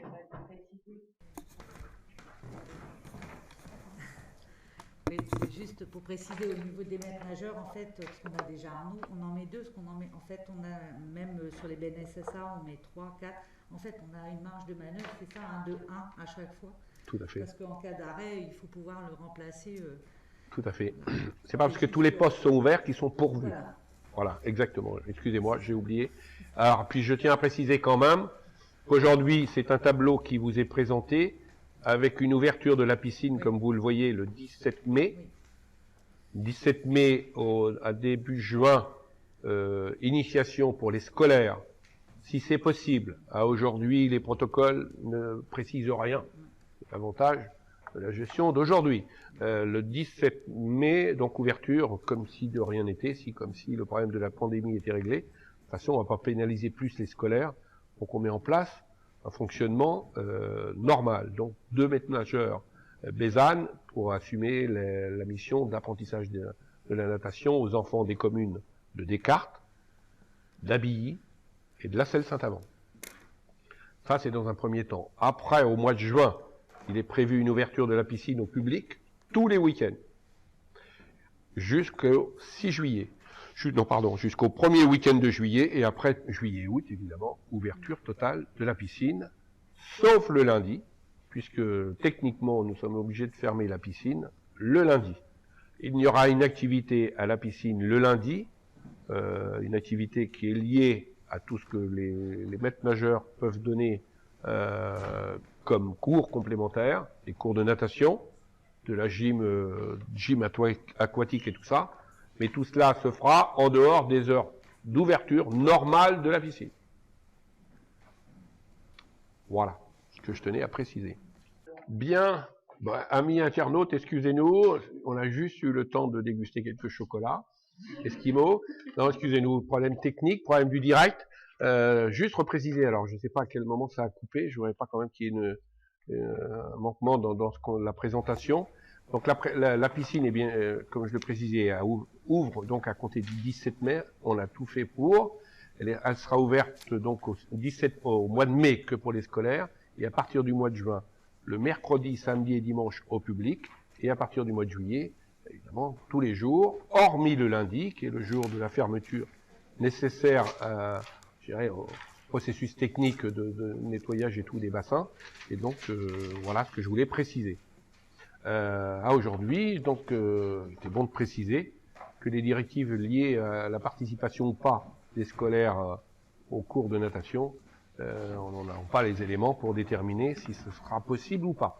Mais en attendant, la collectivité fait le nécessaire pour que tout soit possible dès le 17 mai. Voilà ce que je voulais dire. Des questions par rapport à ce recrutement saisonnier? Alors, je ne sais pas si ça a été dit ou entendu, il est bien évident que par rapport à la présentation, au niveau des maîtres nageurs notamment, beaucoup de postes sont... Il y a un poste supplémentaire, c'est-à-dire que tous les postes ouverts ne sont pas forcément pourvus, parce qu'il faut pouvoir pallier à un départ, à une maladie, un accident, en sorte qu'on ne soit pas bloqué dans le recrutement. Voilà ce que je voulais dire d'une façon synthétique. Eh bien, s'il n'y a pas de questions par rapport à ces possibilités de recrutement, je vous propose de les valider. Est-ce que vous êtes d'accord pour valider l'intégralité des tableaux qui vous a été présentés? Qui est pour? À l'unanimité, je vous en remercie. Eh bien, donc, voici clos l'ordre du jour de la séance du 27 avril 2021. Quelques infos complémentaires par rapport à l'actualité locale. Des infos d'abord par rapport à la mise en place d'un équipement novateur qui fait succès. Je pense que Christophe va pouvoir nous en parler un petit peu. Il s'agit du City Stade, donc qui a été mis en place au niveau de la base de loisirs. La pré-réception a eu lieu lundi. Christophe, si tu veux nous donner quelques éléments. Donc le chantier est terminé. La réception aurait dû avoir lieu lundi. C'est une pré-réception de travaux, comme tu l'as dit Bruno, puisqu'il y a des non-conformités par rapport à ce qu'on avait demandé. Rien au niveau sécuritaire, juste des problématiques de tracé, mais qui vont se régler dans les jours à venir. Donc c'est un dossier qui est complètement terminé, qui était, je le rappelle, subventionné à 80% du hors-taxe, et sur lequel il y a déjà eu des dizaines et des dizaines, je ne veux pas dire des centaines ou des milliers, n'exagérons pas, mais de décartois, de décartoises, de jeunes, de très jeunes, de moins jeunes. Donc ça a l'air d'être plutôt un franc succès, en espérant que ça dynamise aussi la partie touristique qui était le but. Donc voilà, ceci est terminé, et qu'on ne s'émeuve pas de voir de la terre un peu tout autour. On a fait des travaux en même temps, on en a profité autour du cité-stade pour avoir un accès pour les personnes à mobilité réduite. Et le temps étant plutôt sec, on n'aura pas tout à fait de l'herbe partout tout autour, mais ça ne saurait tarder, soyons patients avec la nature. Mais voilà, le dossier est terminé et c'était un très bon travail collectif. Le dossier n'est pas clos s'il n'y a pas une réception. Non, c'est comme tu le dis, il y aura quelques modifications à apporter par rapport au revêtement. Tout le reste de l'installation est complètement conforme. Je voulais juste tempérer un peu la réussite. Je tiens à signaler quand même qu'on a connu déjà ce matin les premières dégradations liées au fonctionnement du City Stade. Je ne mets pas en cause tous les jeunes qui viennent s'y amuser, et j'en suis très heureux. Simplement qu'il va falloir rappeler à certains d'entre eux que ces installations sont mises à leur disposition, certes, qu'elles sont intégralement payées, même si elles sont subventionnées par l'ensemble des contribuables locaux, et qu'à ce titre, elles méritent un certain respect. Voilà ce que je tiens à préciser, et au demeurant, je ne laisserai pas certains agitateurs perturber le bon fonctionnement des installations qu'on met à la disposition des plus, je dirais, méritants et respectueux. Voilà ce que je voulais dire, et nous ferons le nécessaire pour trouver rapidement les responsables de ces agissements. Voilà.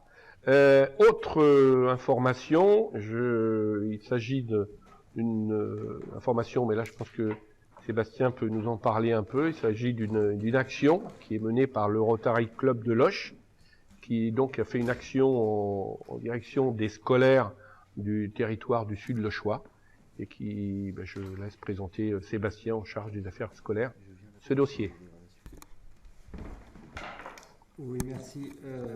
Donc rapidement, il s'agit donc d'une action subventionnée par le Rotary Club lochois, qui va mettre à disposition des masques pour les élèves des écoles de tout le sud lochois, pas uniquement des Cartes. Donc nous allons aller les récupérer dès demain à Loches après-demain.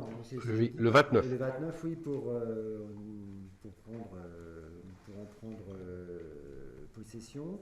Donc on remercie évidemment le Rotary Club pour cette initiative qui va soulager, qui peut aussi aider, parce que c'est vrai qu'au bout d'un moment, les masques, ça peut être un coût pour les familles. Voilà. Très bien, juste quelques chiffres, c'est l'équivalent pour équiper 2500 élèves, et ça correspond à peu près à 41 000 masques. Voilà. Donc là, comme l'a dit Sébastien, la remise officielle, donc au Rotary, nous dirons tous les deux, aura lieu donc jeudi matin à Loches. Autre information, il s'agit de la réforme de la taxe d'habitation. C'est un courrier que nous avons reçu de la... attendez, que je retrouve mon courrier. De la préfecture. Il s'agit donc de la mise en place de la fameuse réforme de la taxe d'habitation. Comme vous le savez, l'échéance est en 2023, pour la dernière tranche. Mais la mise en place du nouveau schéma est à compter de 2021.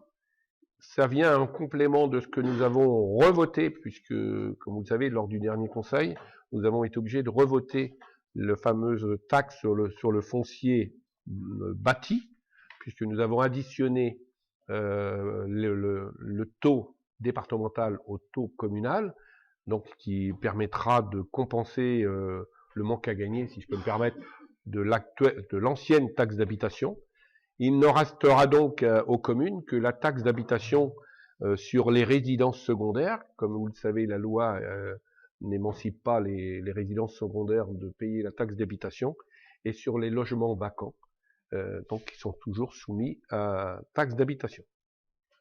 Donc voilà, c'est le courrier qui nous valide le fait de cette passation entre la taxe d'habitation, et donc maintenant les revenus de la collectivité seront liés à la taxe du foncier bâti. Autre point d'information, mais là c'est juste des informations qui sont arrivées dernièrement. Alors je pense qu'on aura sans doute besoin de faire un point lors d'un prochain conseil pour valider. Il y a que si vous m'autorisez ce soir à valider cette convention. Il s'agit d'une opération chèque cadeau qui est organisée sur le territoire du Sud-Le-Choix, qui est portée par l'Office de tourisme du Sud-Le-Choix. Donc c'est ce qu'on appelle l'opération estivale. J'avais la fiche qui était là. L'opération estivale Touraine.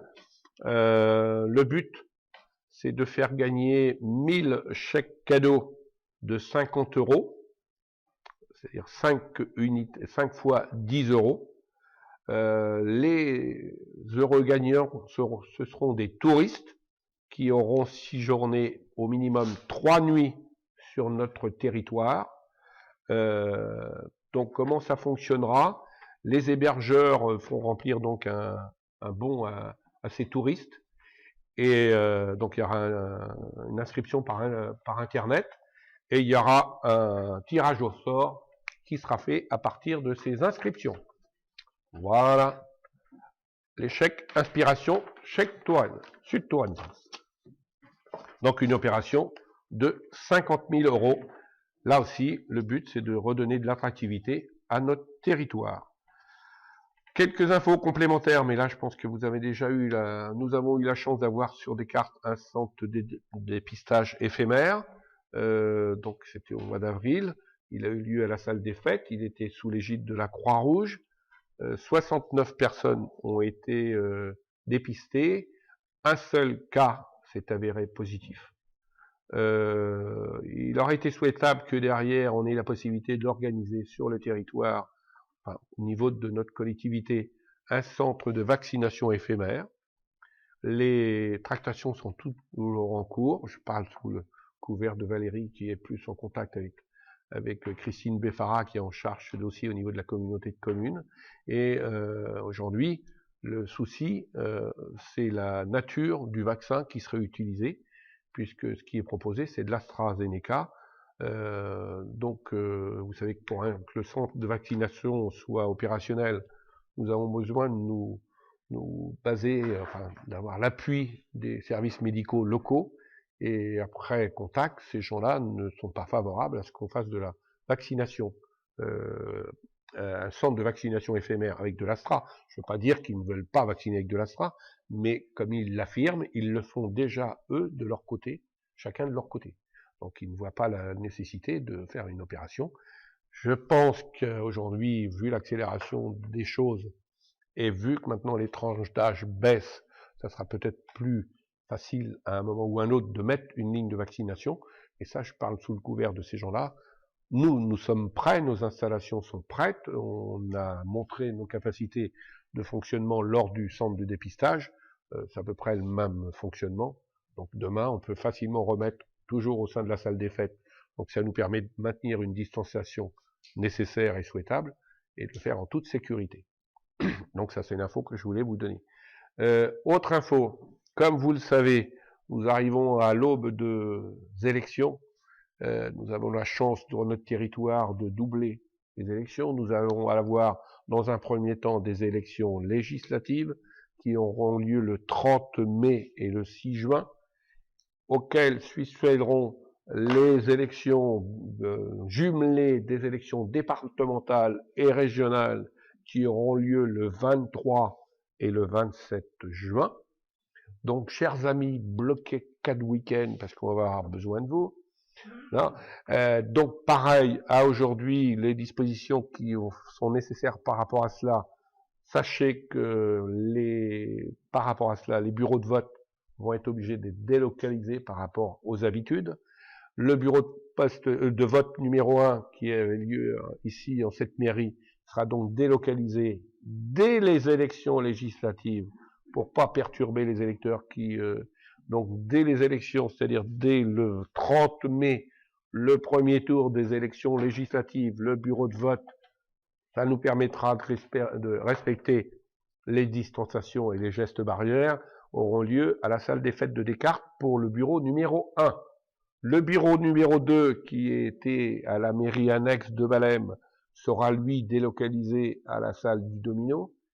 Ça c'était assez courant, ça s'est déjà fait par le passé, je ne sais plus à quelle occasion, quelle élection.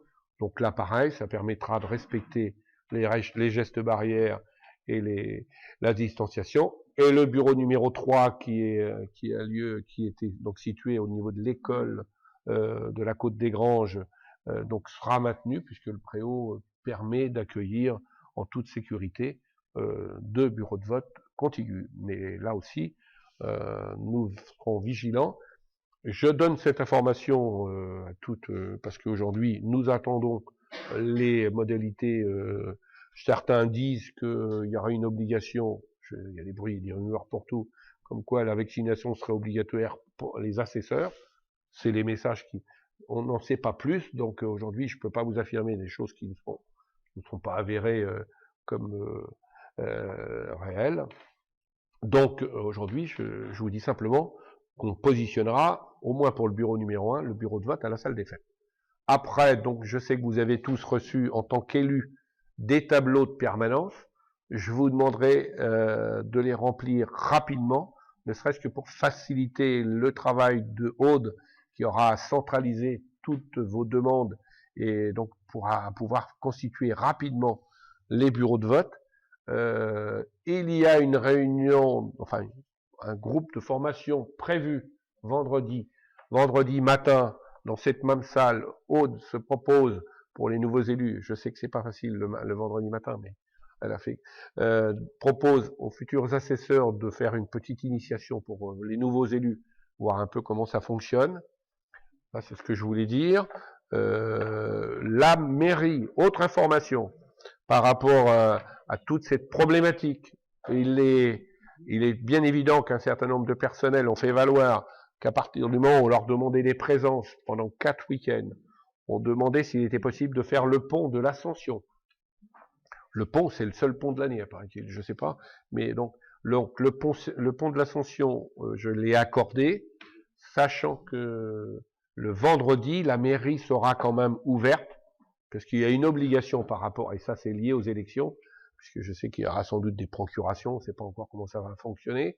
Il y aura sans doute la nécessité pour certains de se déplacer vers la mairie. Donc la mairie sera bien ouverte, il y aura une personne en charge à l'accueil, et ça sera le seul service administratif qui sera ouvert. Toute la partie technique, elle par contre, fonctionne normalement. Voilà. Oui, pardon, je me suis trompé. Oui, la formation pour le bureau de vote, pardon, excusez-moi, merci Monique. C'est le jeudi 29 à 9h. C'est ça. Voilà, dans cette même salle. Voilà ce que je voulais vous donner comme information. D'autres, peut-être vous, de votre côté, vous avez peut-être des informations à donner. Je sais que, bon, ça avait été précisé que le comité des fêtes donc, a été mis en place. Je sais que Monique a peut-être quelques informations à donner par rapport au 14 juillet. Alors, pour le 14 juillet, j'ai été avec Madame Gilbert, Laurence.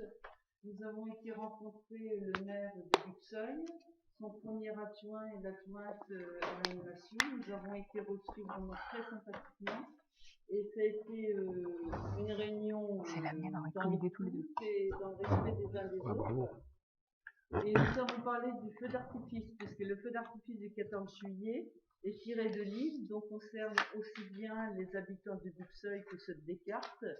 Et nous avons décidé d'un commun accord de voir si on pouvait équilibrer au niveau des frais attenant aux uns et aux autres à Descartes et à Luxeuil. Ça a été écouté, c'est une proposition. Maintenant, nous attendrons leur conseil municipal et nous devons nous revoir pour choisir la musique du feu d'artifice. Voilà, je voudrais remercier quand même monsieur le maire de Luxeuil pour l'accueil qu'il nous a réservé. Très bien, très belle action. De toute façon, Luxeuil a toujours été associé au feu d'artifice, à un moindre niveau certes, mais bon, il y avait toujours un geste symbolique, mais il y avait un geste de la commune de Buxeuil. Là, a priori, la nouvelle municipalité souhaite aller un peu plus en avant. On ne peut qu'en s'en réjouir, nous, de notre côté, et les en remercier par avance, sachant qu'on sera communiqué autour de ce fait-là. Voilà. D'autres informations, les uns les autres, peut-être? Oui. Michel Chevalier. Les boîtes sont saturées.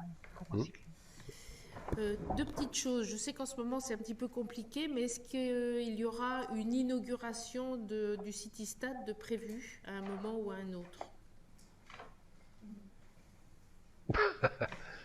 Bon, la réponse est oui. La réponse est oui. Je pense que déjà, pour nous réunir, nous, en dehors de cette salle de conseil, parce que je regrette, je vais le préciser, on ne l'a jamais fait. Donc, et puis, il sera intéressant qu'on aille les uns et les autres voir un peu cette réalisation. On le fera avec nos moyens, certes, mais on le fera, ne serait-ce que pour profiter des premiers services de la cafétéria. C'est juste à côté.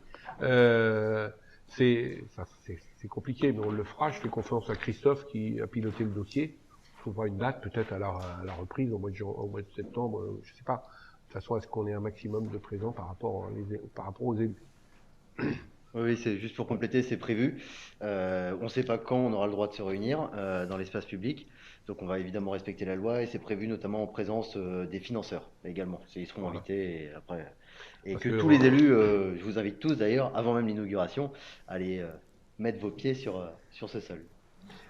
Donc justement, par rapport à ce que vient de dire Christophe, et c'est important, c'est pour ça que je parlais du mois de septembre, parce que comme vous le savez, on va arriver en période électorale, nos financeurs donc, sont la région, et par définition, les conseillers régionaux vont être limités dans leur possibilité d'assister à des inaugurations durant la période un peu de transition, pendant la période électorale.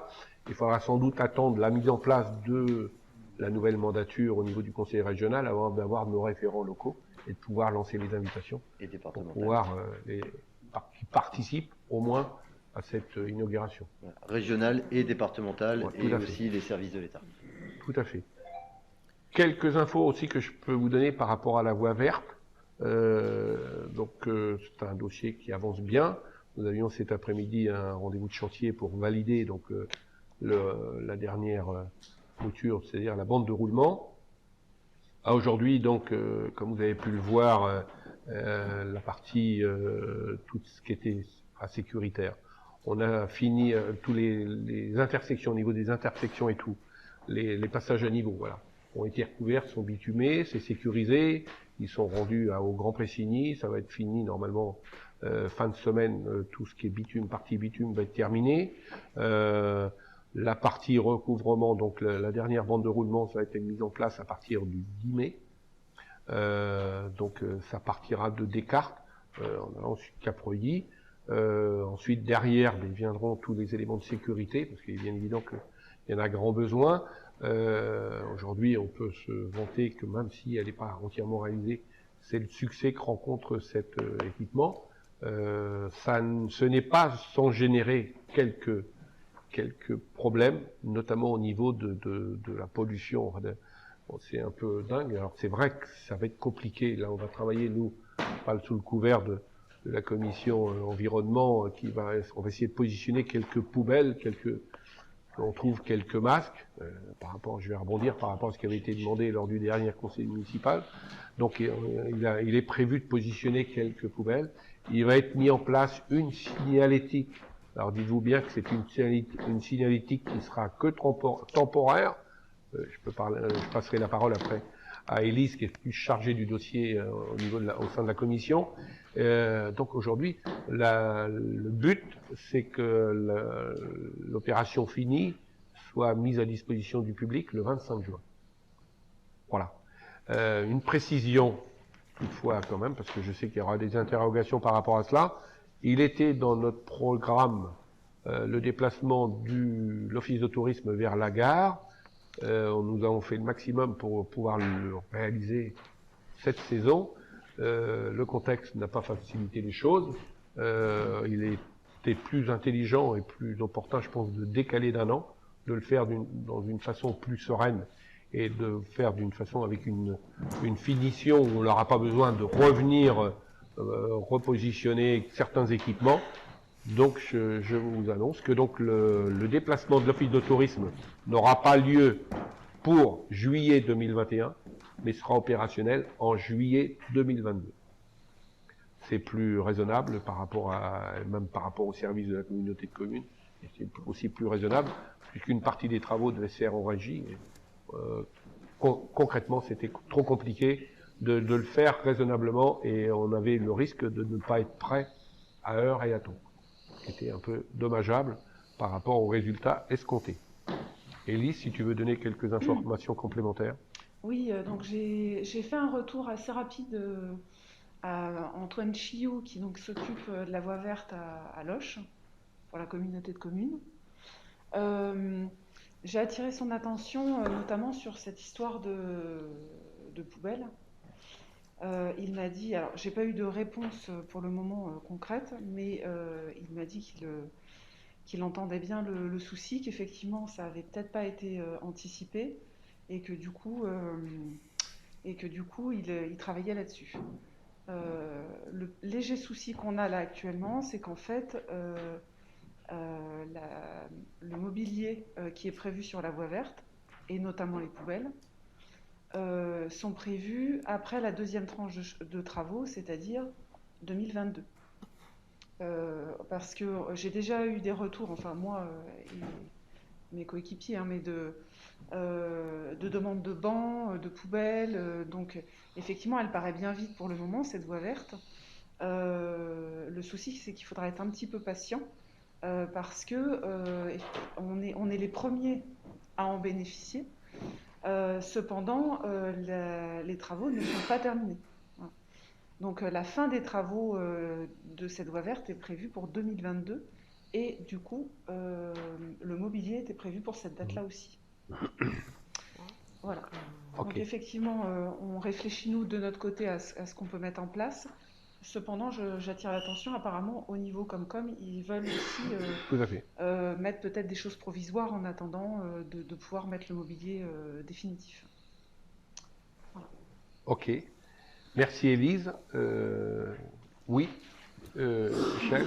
Juste avant que Michel, tu prennes la parole, préciser par rapport à ce que l'engagement qu'on a pris, mais on l'a pris, le souci, c'est que notamment le traitement des masques, aujourd'hui, la société qui donc gère est complètement surchargée, donc aujourd'hui les contacts sont pris, et donc il n'y a rien qui est mis en place sur des cartes. J'en suis le premier désolé, mais sachez qu'on est sur la liste d'attente des futurs clients qui seront équipés de bacs pour récupérer les masques jetables par définition pour leur recyclage. Voilà. Juste une petite précision par rapport à ce que vient de dire Élise sur la voie verte. J'imagine, ou du moins j'espère, que la sécurisation des intersections, justement là où il y a une rencontre avec une route, oui. Ça ce sera prévu pour le mois de juin, pas pour le 2022. Oui. Non, c'est pas du mobilier là, c'est la sécurité. Ah non, oui. Mais c'est très judicieux. Non, là, tout ce qu'on parle de mobilier, je dirais, c'est un peu le mobilier d'agrément, tout ce qui est les bancs, les poubelles, un peu tout ce qui est un peu. Mais tout ce qui est sécuritaire, toute la première tranche, la réception, c'est le 25 juin. D'accord. Ah non, on va pas laisser. Non, mais c'est important de préciser. Non, toute la partie c'est sécuritaire. Donc c'est l'entreprise Giraud qui doit arriver. Donc je vous rappelle quand même que la voie verte commence au niveau de la gare de la Salle Saint-Avant, qui, comme vous le savez, s'appelle de Port-de-Pile. Non, de Port-de-Pile, qui, comme vous le savez, est à la Salle Saint-Avant. La voie verte, elle démarre officiellement là-bas. Et donc, tout cet équipement-là est prévu à partir de la semaine prochaine. Donc ça, c'est un équipement plus facile à positionner, puisque ça vient à partir d'une voirie existante, c'est-à-dire on commence en bordure de Creuse et après on finit au niveau des carrières qui se situent au niveau de Poujart, et après on reprend des routes un peu moins fréquentées pour arriver aux papeteries. Et après, aux papeteries, donc on prend vraiment la voie verte, et donc là, il faut attendre évidemment sur toute cette partie vraiment voie verte, c'est-à-dire la réutilisation de l'ancienne ligne de chemin de fer, de positionner la bande de roulement, et après, évidemment, ça va suivre derrière les équipements, les positionnements de tous les panneaux et toute la signalétique et les barriérages de sécurité, aussi bien au niveau des ouvrages, puisque le fait d'avoir rehaussé les ponts font que les barriérages sont plus sécuritaires, donc il y a une refixation de nouveaux barriérages au niveau des ouvrages, et puis après toutes les intersections avec la signalétique liée à la sécurité. Voilà. Oui. Peut-être qu'on aurait pu profiter aussi de la retransmission de cette réunion là, du Conseil pour rappeler que, parce qu'il y a quand même des gens qui prennent la voie verte en quad et en scooter et qui n'ont pas compris que c'était pour autre chose, enfin pour les interdits, exactement, oui. Complètement interdits, parce qu'elle n'est pas finie, qu'il n'y a pas encore les panneaux. Donc là, on pourrait profiter de ce moment-là pour bien affirmer. Nous avons validé cet après-midi, d'ailleurs on fera une communication, et là je m'adresse à Charlotte, on va faire une communication par rapport à cela. La voie verte est interdite aux engins à moteur thermique et également aux chevaux. Voilà. Et donc je sais que ça va poser problème dans certains secteurs, moins sur le centre-ville de Descartes, parce que même nous, on pourrait, il y a du dégagement pour les chevaux, si vous voulez, mais là, je parle de la bande de roulement. Hein, après, quand il y a la possibilité d'avoir du dégagement, les chevaux peuvent circuler. Mais la vraie voie verte qui fait 2,50 m de large est interdite aux engins motorisés à moteur thermique, c'est-à-dire que les heureux propriétaires de vélos à assistance électrique peuvent et donc tout ce qui est quad, tout ce qui est moto, je sais qu'il y a en ce moment 2 quads qui jouent au Mickey là sur la voie verte, ça va se calmer rapidement, j'ai déjà repéré les matricules de ces engins là, ça va se calmer rapidement. Voilà. L'ennui que j'ai, c'est que je suis peut-être près de la voie verte, mais l'avantage qu'il y a, c'est que je vois ce qui s'y passe. Voilà. D'autres informations? Oui, Monsieur Mémin.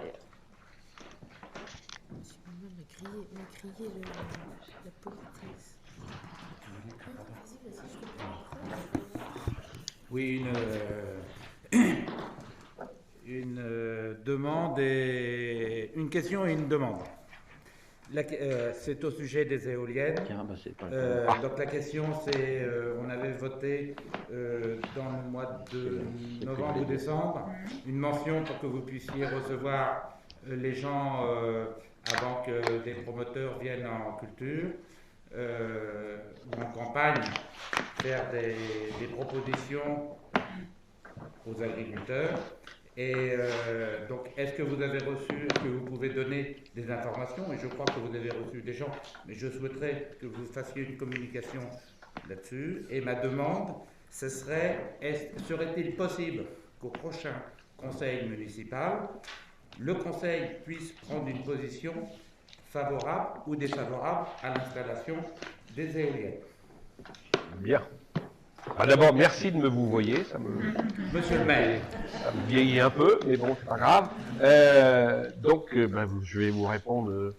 Le but de la délibération que nous avons prise lors du dernier conseil municipal, c'était justement d'éviter que les promoteurs ou les porteurs de projets d'éolien aillent, je dirais, dans la pampa, à la recherche de terrain ou d'autorisation, un peu ce qui avait commencé à se faire sur Abilly, où les gens sont allés chez les propriétaires, et donc le propriétaire n'avait pas de référence par rapport à si c'était, comme je vous l'ai expliqué lors de cette présentation du point de l'ordre du jour, le but de cette délibération, c'était d'obliger les éventuels porteurs de projets de venir d'abord à la mairie, présenter leur projet, savoir où ils se situaient déjà, voir l'importance de leur projet, l'incidence que ça avait, et puis aussi les avantages et les inconvénients, parce que avant de critiquer un projet, il faut d'abord essayer de comprendre ce qu'il y a derrière.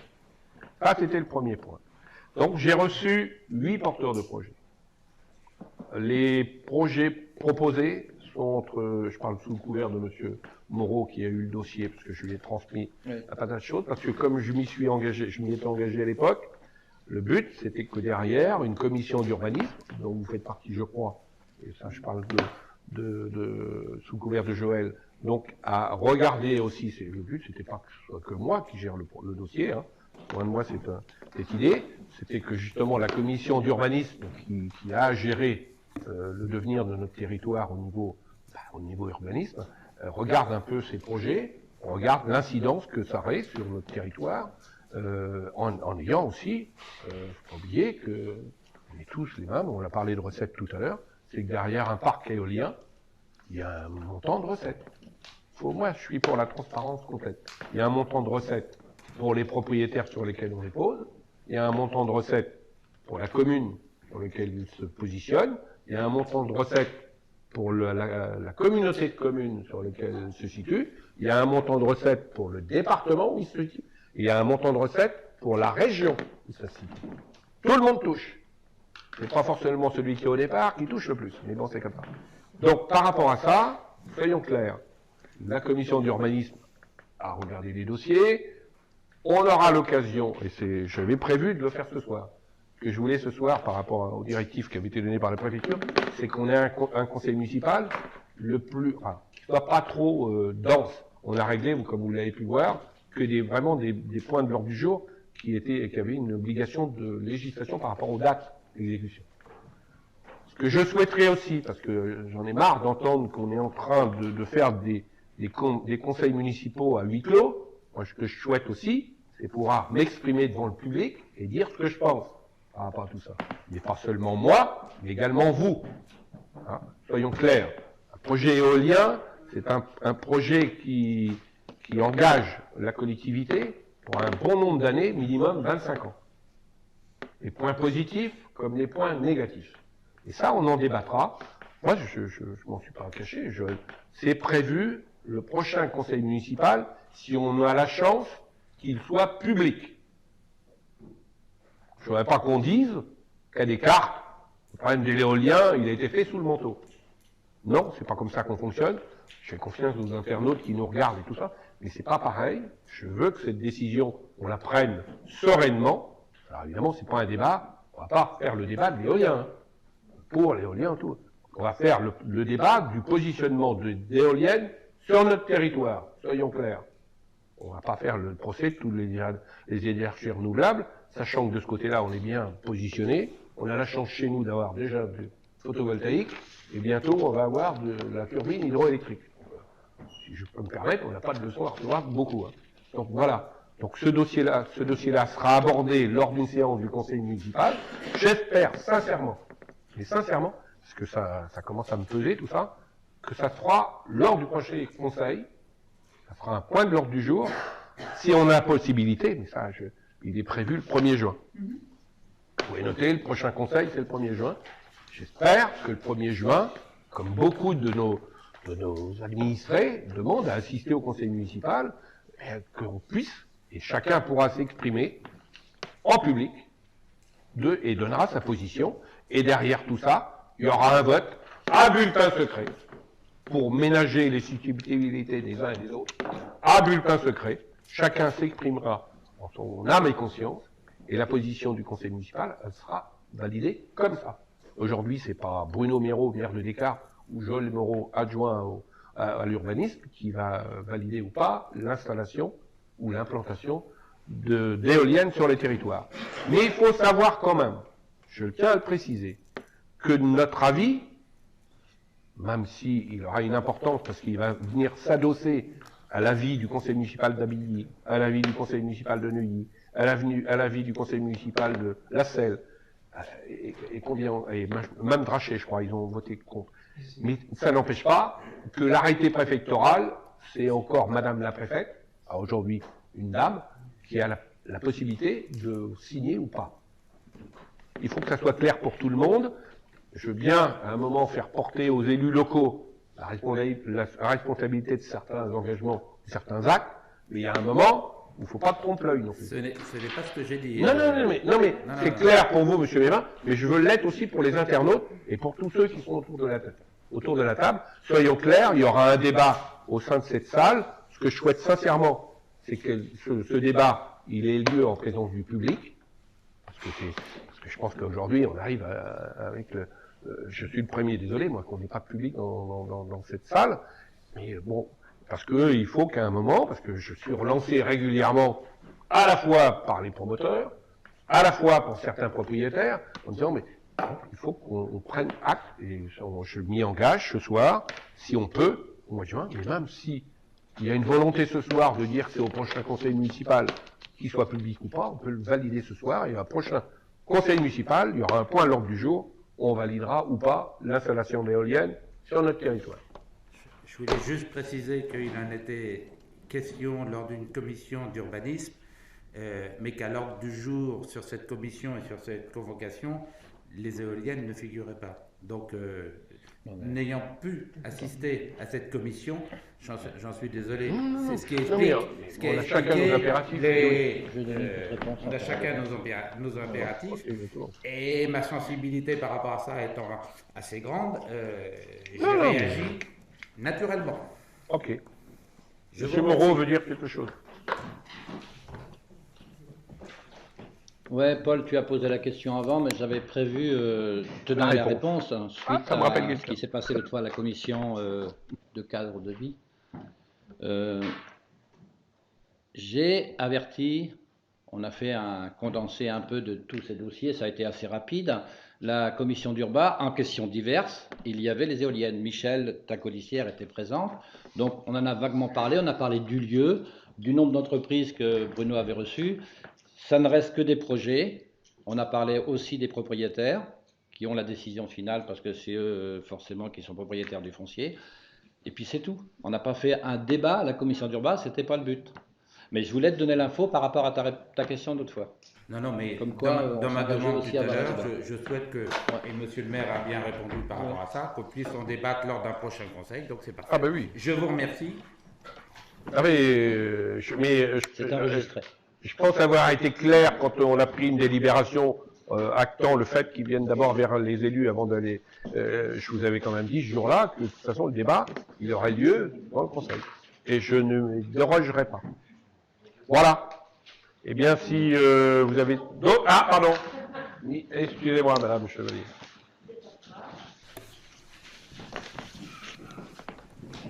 C'est pour faire remonter une inquiétude de plusieurs habitants de Descartes. Où sont passées nos cloches de l'église Saint-Georges? Elles ne sont pas revenues de Rome, visiblement, ou bien alors des Parisiens ou des habitants de grandes villes venus se confiner dans notre région rurale ont peut-être demandé à ce que les cloches soient éteintes, mais ça perturbe un certain nombre de personnes. Donc, où sont nos cloches? Non. Je m'interdis de répondre. Vous me connaissez tous et toutes, alors que je vais m'interdire de répondre. J'avais 2 ou 3 réponses possibles. Non. C'est simplement un problème technique. Comme vous savez, il y a eu l'électricité qui a été refaite intégralement au niveau de la notion de sécurité. Donc on a refait toute l'électricité au niveau de l'église Saint-Georges. Lors de la manipulation de cette installation, il s'est avéré que, je vous rappelle, pour information quand même, que les cloches de l'église Saint-Georges ont toutes des cloches, sauf qu'elles sont électroniques à 100%. Je dirais même qu'à 120%, parce que les sonneries, il n'y a rien de... Parce que les cloches ne vibrent plus depuis un moment. Et donc cet équipement, il avait la mérite d'exister. Je me rappeler qui c'est qui avait fait l'acquisition, j'étais bien placé pour le savoir, donc il a un peu plus de 20 ans. Donc il y a besoin de restructurer. Il a été dépanné, et puis il s'avère que là il y a eu un souci électrique également, et donc c'est en cours de réhabilitation. Voilà. Mais bon, je ne ferai pas de... Je ne pas sur les cloches, que pour certains, je sais où elles sont. Hein, mais bon, voilà. Certaines, pardon. Voilà. Merci. C'est tout. D'autres... Ah, pardon, Sylvain. Monsieur et non, pardon.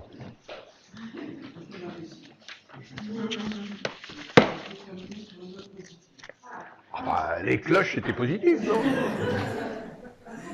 J'ai pratiqué le City Park sur l'invitation des jeunes.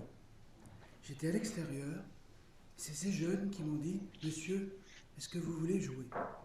J'ai trouvé ça très intéressant au niveau de la communication.